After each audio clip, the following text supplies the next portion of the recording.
नमस्कार दोस्तों, स्वागत है आपका द ग्राउंड रिपोर्ट में। मैं हूं समीर आत्मज मिश्र।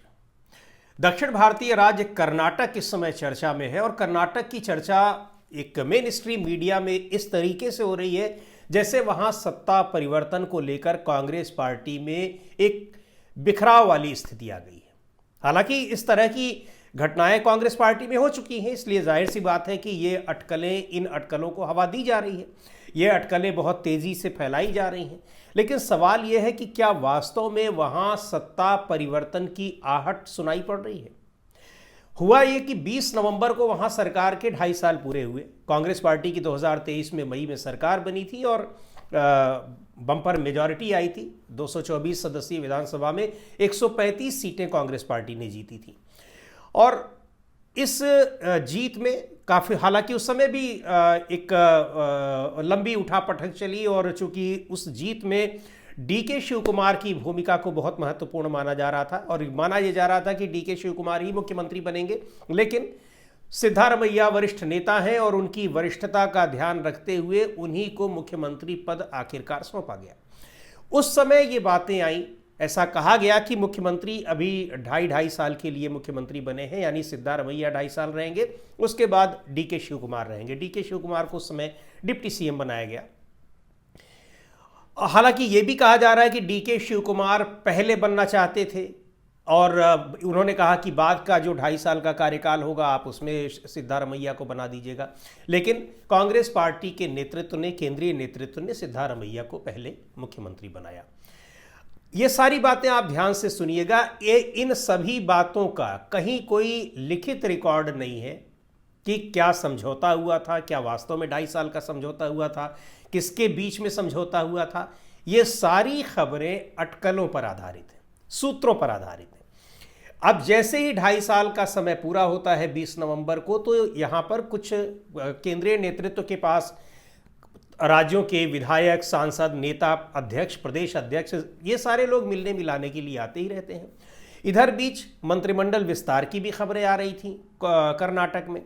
तो 20 नवंबर के आसपास कुछ विधायकों ने यहाँ केंद्रीय नेतृत्व से मुलाकात की और ये खबरें चलाई गईं मेन स्ट्रीम मीडिया में कि अब डीके शिव कुमार याद दिलाने आए हैं कि वो मुख्यमंत्री, सिद्धारमैया के मुख्यमंत्री का जो टेन्योर है 2.5 साल का, वो पूरा हो गया है, अब आप हमको बना दीजिए। इस बात को कहने के लिए उनके समर्थक आए हुए हैं। उसके बाद से ये खबरें लगातार शुरू हो गई और आज 26 नवंबर है, तब से लगातार ये खबरें चल रही हैं कि डीके शिव कुमार और सिद्धारमैया के बीच में ज़बरदस्त टकराव, राजनीतिक टकराव दिखाई पड़ रहा है। लेकिन दोनों ही नेता बार बार इस टकराव को लेकर जो आशंकाएं हैं, जो खबरें हैं, उनको खारिज कर रहे हैं। डीके शिव कुमार ने तो बिल्कुल स्पष्ट तरीके से भी मीडिया के सामने कल उन्होंने कहा है, उनसे जब पूछा गया कि क्या कुछ चल रहा है, उन्होंने कहा देखिए मुझे कुछ नहीं पता। उनके शब्दशः जो बातें उन्होंने कही हैं मैं वही बात यहाँ पर दोहरा रहा हूँ। ये हम 5 या 6 लोगों के बीच का सीक्रेट मामला है, ये मैं नहीं बताऊँगा कि क्या कुछ हो रहा है। मुख्यमंत्री सिद्धारमैया के बारे में उन्होंने कहा कि वो एक सीनियर लीडर है, हमारी पार्टी की संपत्ति है, वो एसेट है हमारी पार्टी के, 2.5 साल से मुख्यमंत्री के तौर पर सत्ता में है। वो खुद बोल चुके हैं कि अगला बजट वो खुद पेश करेंगे, यानी डीके शिव कुमार सिद्धारमैया के लिए कह रहे हैं। उन्होंने विपक्ष के नेता के तौर पर कड़ी मेहनत की है। ये सारी बातें डीके शिव कुमार सिद्धारमैया के लिए कह रहे हैं। उन्होंने पार्टी बनाई है, हम सभी को मिलकर 2028 और 29 के चुनावों के लक्ष्य पर ध्यान देना चाहिए। 2028 यानी कर्नाटक में जो विधानसभा चुनाव होने हैं और 29 यानी लोकसभा चुनाव। ये बात डीके शिव कुमार कह रहे हैं और इसी तरह की बात उनसे कई बार अटकलों को लेकर जब सवाल पूछा जा रहा है तो, या फिर आपके समर्थक विधायक दिल्ली गए हुए हैं, इन सब पर उन्होंने कहा है कौन किससे मिलने जाता है, केंद्रीय नेतृत्व से मिलने के लिए सभी लोग जाते हैं। मेरी तरफ से न मैंने किसी को भेजा है, न मैंने किसी को अपने पास बुलाया है, न इस चीज़ के लिए मैं खुद केंद्रीय नेतृत्व के पास गया हूँ। ये उसके ऊपर है कि वो किसको मुख्यमंत्री बनाता है, किसको नहीं बनाता है। सिद्धारमैया भी बार बार ये कह रहे हैं कि भाई ये चीज़ें कहाँ से आ रही हैं, ये खबरें कौन इनको प्लांट कर रहा है। न तो हमारे बीच में कोई बात हो रही है, इसको लेकर बैठकें हो रही हैं, कैबिनेट की भी बैठक हो रही है, हमारे बीच वार्तालाप भी हो रहा है, लेकिन हमारे बीच में मुख्यमंत्री के पद को लेकर इतना बड़ा विवाद है, ये पता कैसे चल रहा है किसको, ये कहाँ से बातें आ रही हैं। दरअसल इनके पीछे सबसे बड़ी बात है, और यहां तक कह दिया गया डीके शिव कुमार के बारे में कि वो विधायकों को तोड़कर और बीजेपी की मदद से सरकार बनाने की कोशिश में भी लगे हुए। बड़ा जोरदार खंडन किया इन अफवाहों का डीके शिव कुमार ने कि इस तरह की बात अगर कोई इसको साबित कर दे, और ऐसा कभी हो ही नहीं सकता है।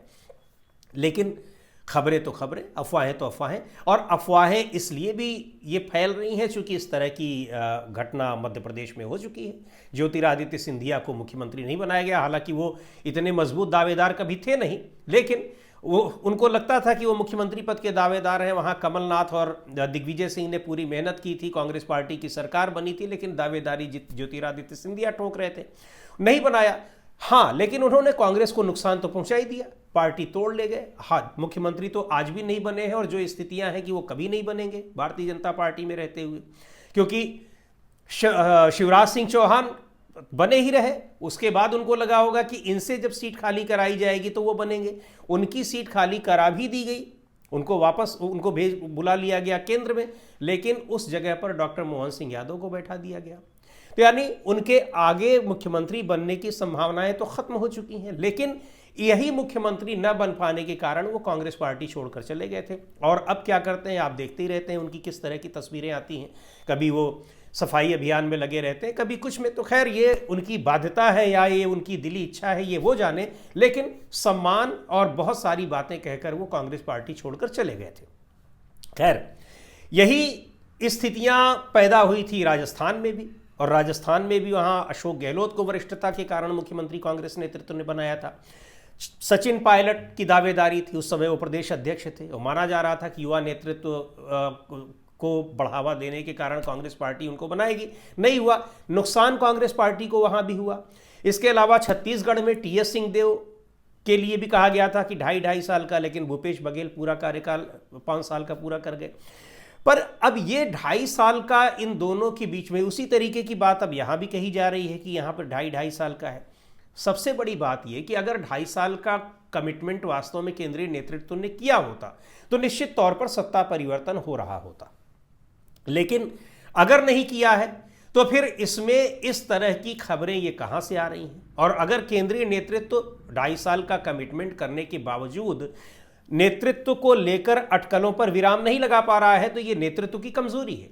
और नेतृत्व क्यों नहीं कर पा रहा है, ये भी बड़ा सवाल है। डीके शिव कुमार जब दावेदार वो थे, अब डीके शिव कुमार के ऊपर क्या है, हालांकि इसको इनकार भी नहीं किया जा सकता, राजनीति में 2 बड़े दावेदार अगर हैं वहां पर, तो उनका और डीके शिव कुमार की जो भूमिका रही वहां पर कांग्रेस पार्टी को सत्ता में लाने में, उसको भी नजरअंदाज नहीं किया जा सकता। सबसे महत्वपूर्ण भूमिका उनकी थी।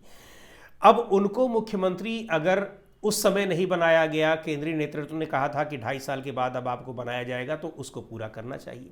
लेकिन ऐसा ये लगता है कि यहाँ पार्टी के नेताओं के बीच जो कुछ चीज़ें नहीं भी चल रही हैं, उन चीज़ों को भी जानबूझकर हवा देने की कोशिश की जा रही है। और इसके पीछे निश्चित तौर पर जो विपक्षी नेता है, विपक्षी पार्टी है, उसका रोल होगा ही। और ज़रा भी अगर संकेत मिलेगा तो विपक्षी पार्टी इस तरह से करेंगी ही, क्यों नहीं करेंगी। कांग्रेस पार्टी भी करती है सत्ता में परिवर्तन को लेकर, या दूसरे जगहों पर जहां भी टसल चल रही होगी। बिहार में नई सरकार बनी है लेकिन वहां टसल चल रही है, उसकी चर्चा भी होती है, हम लोग भी करते हैं। तो ये सारी चीज़ें हो रही हैं, लेकिन यहाँ पर केंद्रीय नेतृत्व की भूमिका पर भी बड़े सवाल उठ रहे हैं। और केंद्रीय नेतृत्व के सामने एक जो दिक्कत है उस पर भी सवाल ये उठ रहे हैं। अच्छा, ये बात हिमाचल में भी नेतृत्व को लेकर आई थी, लेकिन वहाँ भी मामला शांत हो गया, सुखविंदर सिंह सुक्खू को वहाँ पर मुख्यमंत्री बना दिया गया। अब केंद्रीय नेतृत्व के सामने दिक्कत यह है कि 3 राज्यों में जब उनकी सरकारें हैं तो 2 जगहों पर इस समय फॉरवर्ड क्लास के मुख्यमंत्री हैं। सिद्धारमैया बैकवर्ड क्लास से आते हैं। 2 जगह का मतलब, एक हिमाचल में, एक दूसरा तेलंगाना में रेवंत रेड्डी। डीके शिव कुमार भी अगड़ी जाति से आते हैं। तो अगर डीके शिव कुमार को अब मुख्यमंत्री बना दे केंद्रीय नेतृत्व, तो ये मैसेज जाएगा कि आप बात तो पिछड़ों की करते हैं, दलितों की करते हैं, लेकिन मुख्यमंत्री आपने सब राज्यों में बना रखे हैं अगड़ी जातियों के, फॉरवर्ड क्लास के लोगों को। पर ये इसको इन चीज़ों पर विराम तो लगाना ही होगा, जैसा सिद्धारमैया कह रहे हैं कि अगर ऐसा है तो इन चीज़ों पर विराम लगना चाहिए। तो केंद्रीय नेतृत्व तो कब विराम लगाता है या क्या ये खबरें, लेकिन जिस तरीके से इन खबरों को बढ़ा चढ़ाकर बताया जा रहा है, वास्तव में कहीं कर्नाटक में उस तरह की स्थिति कांग्रेस पार्टी के भीतर दिखाई नहीं दे रही है। शिव कुमार की कोशिशें किसी की भी होंगी मुख्यमंत्री बनने की, लेकिन इस तरीके से कि वो पार्टी तोड़ देंगे, बीजेपी के साथ मिले हुए हैं, इस तरह की स्थितियां इनको लेकर कहीं कोई सूत्र जो है वो इसकी पुष्टि नहीं करते दिखाई पड़ रहे हैं। एक और बात, बड़ी महत्वपूर्ण बात, चूंकि कांग्रेस पार्टी के राष्ट्रीय अध्यक्ष मल्लिकार्जुन खड़गे भी कर्नाटक से ही आते हैं। अब ये तक अफवाहें उड़ा दी गई हैं कि कर्नाटक के मुख्यमंत्री बनने के लिए खड़गे खुद जो है वो कोशिशों में लगे हैं। चूँकि बड़े वरिष्ठ नेता हैं, 50 साल 60 साल पुराना उनका लंबा राजनीतिक जीवन है, बड़े पदों पर रहे हैं, केंद्रीय मंत्री रहे हैं, सब कुछ रहे हैं, लेकिन कभी वो कर्नाटक के मुख्यमंत्री नहीं रहे। तो ऐसा कहा जा रहा है कि उनकी भी इच्छा है, लेकिन इस तरह की इच्छा इस उम्र में ये खड़गे पालेंगे। नेशनल पार्टी का, इतनी बड़ी पार्टी का राष्ट्रीय अध्यक्ष होने के बाद वो जाएंगे कर्नाटक में मुख्यमंत्री बनने, इसकी कहीं कोई संभावना दिखाई नहीं पड़ी रही है और ना ही इसका कोई लॉजिक दिखाई पड़ रहा है कि अब वो 2.5 साल के कार्यकाल के लिए वहां पर मुख्यमंत्री बनने जाएंगे। लेकिन अफवाहों का बाजार तो गर्म रहता ही है, तो अफवाहें ये फैलाई जा रही हैं। लेकिन बड़ा सवाल ये है कांग्रेस पार्टी के केंद्रीय नेतृत्व के सामने कि इन अफवाहों का जो ये बाजार गर्म है उसको ठंडा कैसे किया जाए, क्योंकि अगर इसको ठंडा नहीं किया जाता है तो फिर ये अफवाहें फैलती ही रहेंगी। क्योंकि अफवाह का को सबसे ज़्यादा जो हवा दे रही है वो एक समझौता, कथित समझौता दे रहा है कि 2.5 साल का कमिटमेंट हुआ था, 2.5 साल सिद्धारमैया मुख्यमंत्री रहेंगे और 2.5 साल डीके शिव कुमार। अगर ये कमिटमेंट कहीं अलिखित तौर पर भी हुआ हो या नहीं हुआ हो तो इसको लेकर भी इस स्थिति को स्पष्ट करना चाहिए केंद्रीय नेतृत्व को, और नहीं तो क्या कुछ है उसको स्पष्ट करना चाहिए। अन्यथा ये कांग्रेस पार्टी के लिए बहुत नुकसानदेह साबित होगा। कांग्रेस पार्टी जिस तरह से लगातार राज्यों के लोकसभा चुनाव में इतनी सफलता हासिल करने के बावजूद पिछले 1 साल से राज्यों में जिस तरह से उसको हार मिल रही है, निराशा मिल रही है, उसके पीछे कारण जो भी हो, निश्चित तौर पर जो वोट चोरी और ये पूरी चुनावी प्रक्रिया में धांधली की जो खबरें हैं उनको खारिज नहीं किया जा सकता है। लेकिन सच्चाई या धरातल पर जो वास्तविकता है वो यही है कि चुनाव में उसका प्रदर्शन खराब रहा और वो हारी है। इन सब के बीच अगर ये भी अटकलें लगती हैं तो फिर वो पार्टी के लिए बहुत ज़्यादा नुकसानदेह साबित होंगी। और कर्नाटक एक बड़ा मजबूत राज्य है और मजबूत कांग्रेस पार्टी के लिए भी है, लेकिन दक्षिण भारत का एकमात्र राज्य है जो भारतीय जनता पार्टी जहां पर मजबूत है। इसलिए कांग्रेस की चुनौती कर्नाटक में और भी ज़्यादा बड़ी चुनौती है, उसके सामने मुश्किलें हैं। तो इन मुश्किलों को जिस तरीके से राहुल गांधी की भारत जोड़ो यात्रा के बाद कर्नाटक में चुनाव हुए थे और उनकी सफलता के पीछे उस यात्रा को भी माना जा रहा था, तो इतनी मुश्किलों से इतना महत्वपूर्ण राज्य जीतने के बाद अगर वहाँ पर सत्ता चली जाती है, इस तरह की अटकलें लगती हैं जिससे उस पार्टी को नुकसान पहुँचता है, तो ये फिर पूरे देश में कांग्रेस पार्टी के लिए बड़ा नुकसान होगा। और इसको कैसे टैकल करना है ये कांग्रेस पार्टी के नेतृत्व को तय करना ही होगा, उसको इन अटकलों पर विराम लगाना ही होगा। देखते हैं विराम लगता है या फिर अटकलों का बाजार अभी और गर्म होता है। आज के वीडियो में इतना ही, अगले वीडियो में फिर मिलेंगे एक नए विषय के साथ, एक नए मुद्दे के साथ। द ग्राउंड रिपोर्ट के यूट्यूब चैनल को आपने अब तक सब्सक्राइब न किया हो तो ज़रूर कर लें, हमारे वीडियोज़ को लाइक करें, शेयर करें और अपने सुझाव भी हमें ज़रूर भेजें।